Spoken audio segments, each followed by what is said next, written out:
So here's 6 words you barely hear any MCU fans say. I love the Ant-Man movies. Yikes.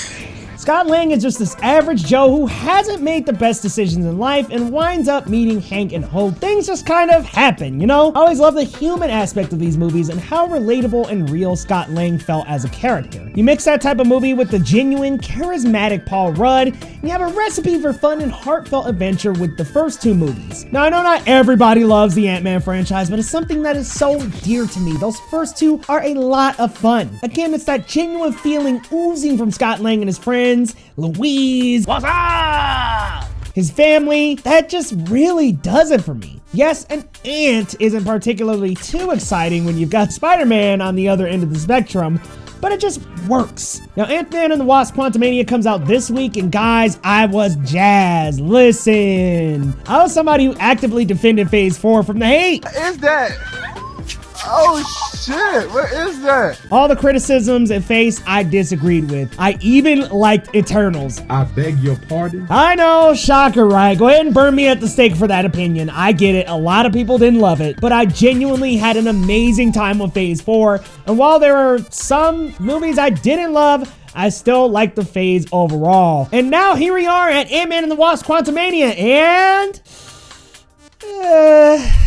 as someone who loved the previous 2 Ant-Man movies, I walked out of this one mildly disappointed. As a setup for Phase 5 and what's to come with the Kang dynasty, there's a lot that works there. It definitely does set up for what's to come. But as a story for Scott and Cassie, I just don't know. Now, I'm not allowed to share too many spoilers in this video, so I've got to refrain from diving too deep, but let's dive in anyway, guys, into the quantum realm, shall we? Scott Lang is living life post-Avengers now. The man has fought with the Avengers, Guardians of the Galaxy, and every Marvel hero to save the universe and stop Thanos. And now he's a book writer who wrote a memoir on all these adventures. Such a fun little role for Paul Rudd that fits him, I believe. Cassie has grown older, but is getting out of jail for protesting. And great things have happened for Hope Van Dyne as she's built a company that's basically doing all the good things that one can do in the world. A little ironic with how things were going outside of the movie. And Hank and Janet are back together again happily. But Cassie's experimenting with the quantum realm gets everyone sucked into it.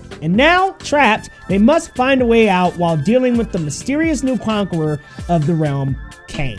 Rudd is hilarious again in this role as Scott Lang with sharp comedic timing and that goofy humor he's known well for. Scott Lang is a lot of fun. But let's talk about the acting and some of the other cast, because I gotta say, I didn't quite love Katherine Newton as Cassie.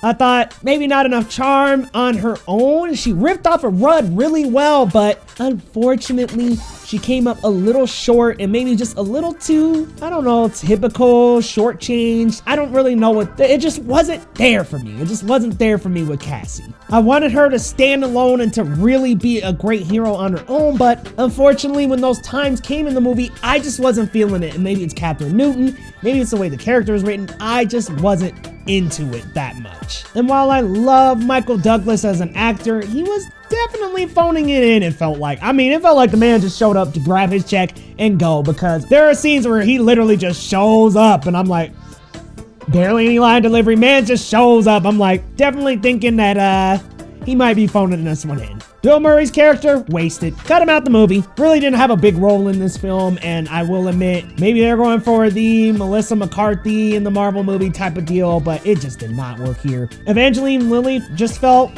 I don't know, kind of there. Maybe they cut some stuff out from her character because of what happened with her in those protests. I don't know, guys. Michelle Pfeiffer was great as usual, and I won't say a bad thing about Catwoman, okay? She was great. But Jonathan Majors, wow. We gotta talk about Jonathan Majors, guys. The man had presence, okay? Whenever Kang came on screen, I'm not gonna lie, I was intimidated. I was like, look, man, I would not want to pick a fight with this guy. Talking about which Avenger did I kill? Were you one of the Avengers I killed? Like, what? This man is intimidating. He's got great presence. He's got this dark aura around him that you can just feel, that gives you chills and really makes you feel intimidating. However, I do think he's a little bit misused in this movie. The character was underused, and the motives were not well described. Half the time Kang was on screen, he was used simply as an expositional device to describe to the viewer everything that's going on. And I don't think we saw nearly enough of his powers, nor did we truly witness his villainous motives. It just felt like he was bad for the sake of the script. Bad for the sake of being convenient. Bad for the sake of being bad. And M.O.D.O.K? Oh, I think this version of M.O.D.O.K is going to work for some people. I won't spoil it and tell you exactly how they changed this character from the comics, but there are some significant changes. For some, it's gonna work, and for me, it did not. I thought they did this character dirty. I was like, this is not M.O.D.O.K. This is not his character. They did him dirty, y'all. Dirty, y'all. And I think some of the stuff with M.O.D.O.K robbed us from more screen time with Kang and getting to know that character a little bit more. I don't know. Kind of felt like a distraction, and guys, the CGI face does not look good. Really does not look great. I thought maybe by the time the final film came around, I would enjoy the look. Maybe it would be like, okay, this is so hokey, it works.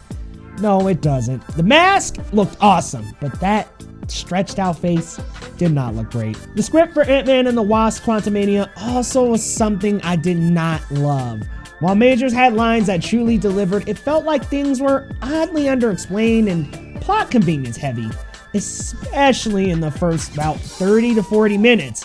It almost felt like they were just moving along to get to Kang so that there would be tension and conflict in the story.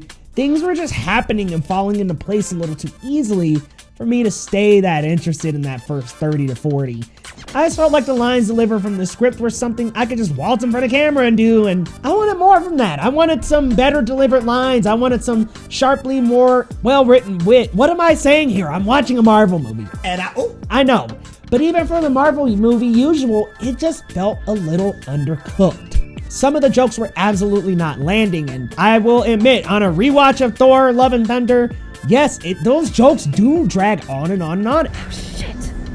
Maybe your arm is in Valhalla. Hey, yo, what the fuck? And the same thing happened here in Ant-Man. The jokes just dragged out a little too long. It felt try-hard at times.